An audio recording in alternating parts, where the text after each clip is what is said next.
Monday. Have you ever seen the classic 80s movie, The Goonies? In it, there's a character named Sloth. He's a gigantic, monstrous guy who has several issues ranging from physical deformities to mental disabilities.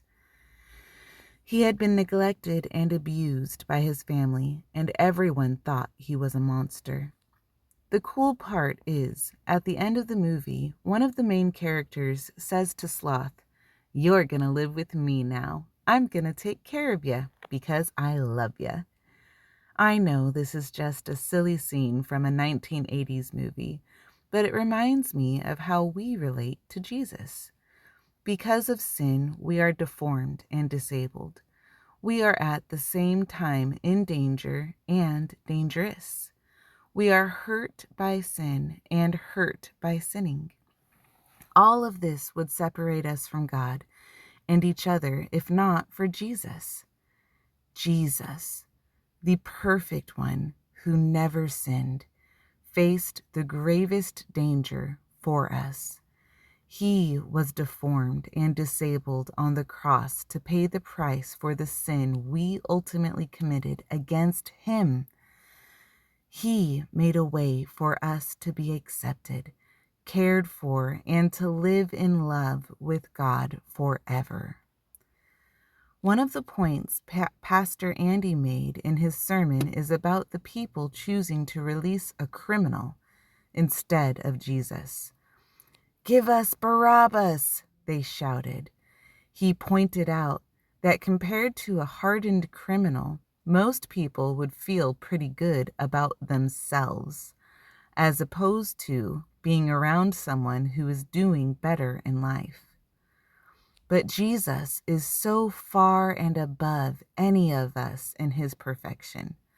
And at our very best, we would look like Sloth or even Barabbas compared to him. Because of this imbalance, we often shy away from or even reject Jesus. But here's the plot twist that only God can do. Instead of rejecting us or punishing us, Jesus pursues us, accepts us, and adopts us into his family through his death on the cross. He was resurrected to pave the way for us to spend eternity with him, and has given us his Holy Spirit to guide and comfort us as we make our way there. When you look to Jesus, he looks at you and says, "I'm going to be with you always, and I'm preparing a place for you. I'm going to take care of you because I love you." Because of this, we can confidently walk, heads held high, knowing we are loved and cared for by God.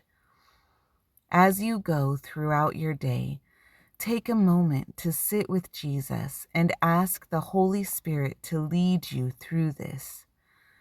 Think about all Jesus has done to get you where you are today.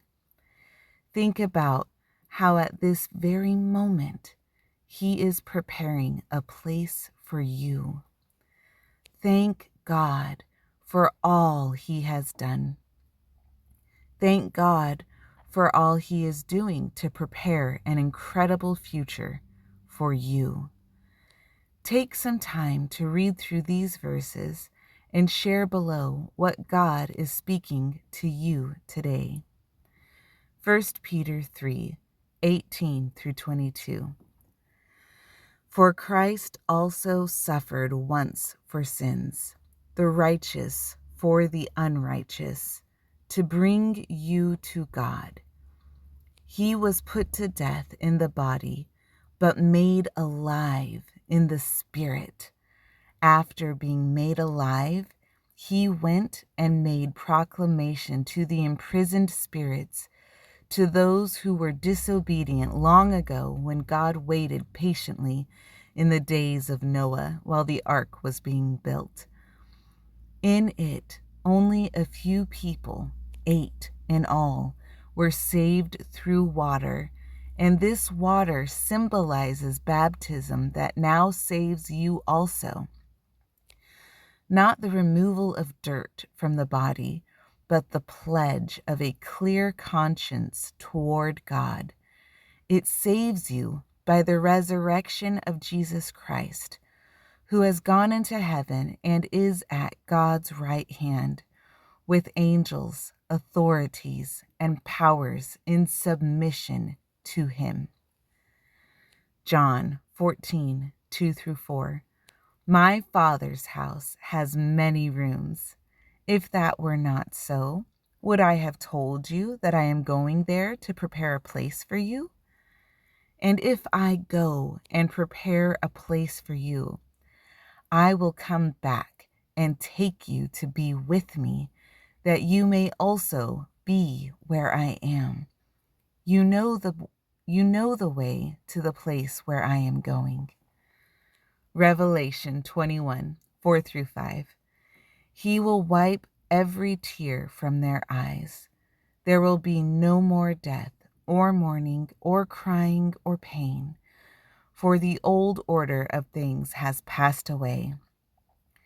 He who was seated on the throne said, I am making everything new.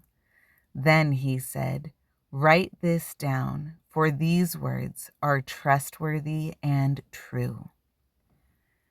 What is God speaking to you today? Share something below.